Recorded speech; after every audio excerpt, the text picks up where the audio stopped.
All right, we're going to talk about cardio today and how we're going to implement cardio into your dog's training plan. Now, cardio is a very important aspect of our dog's training plan, just like it's an important aspect of our training plan. And the great news is we're going to combo that together for you guys so that you can work with your dog and you don't necessarily have to do this separately. So, number one, the very first thing that we're going to talk about is we're going to get Kyber to lay down so he's not pacing. Uh-oh, lay down. Good boy. Ouch, he's on my toes. First thing that we're going to talk about is we always warm up our dogs before any cardio exercise, whether that's going for a walk, going for a run. We want to get them mentally, physically, and emotionally ready. So, number one, go ahead, do your cold or your warm-up video.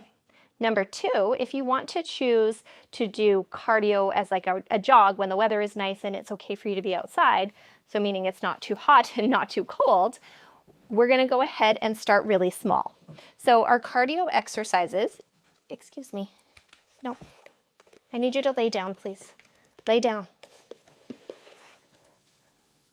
Our cardio exercises are going to start in a way that you're going to go nice and slow. So you're going to jog for 30 seconds and then you're going to walk for 2 minutes.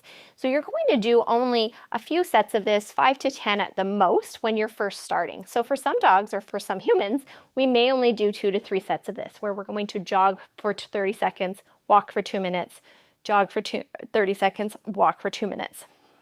Once we've done the number of cycles that is appropriate for you and your dog, and we can discuss this individually if you need, you're going to go ahead and do a cool down walk and a cool down stretch, just like you would for any other exercise. Option number 2 for a different type of cardio exercise is playing fetch with your dog. So now we're going to talk about this a little bit because this is where often injuries do take place with people and their dogs.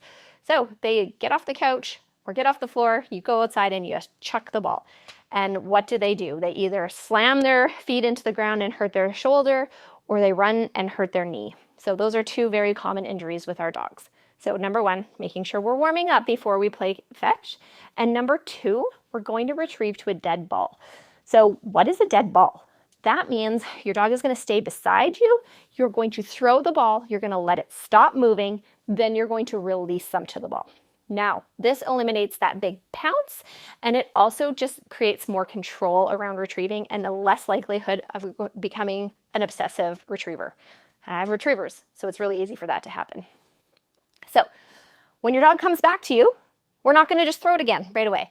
What you're going to do is you're going to spend some time doing some physical activity. So you might do 30 seconds of high knees, jumping jacks, burpees, squats, push-ups. You can do whatever you want for 30 seconds, set your timer. Then you're going to throw the ball again for your dog, retrieve it to a dead ball. They come back. You're going to do your exercise. So this gives 2 options, 2 possibilities here. You're going to get some movement in. They're going to get some movement. You're both going to get sufficient recovery so that you're less likely to be injured. So again, we're going to cool down after we do the number of sets that is appropriate for you and your dog. And that's it. We've tuckered our dogs out. So cardio, we're going to start with 2 to 4 days of this, depending on your schedule and your dog's ability.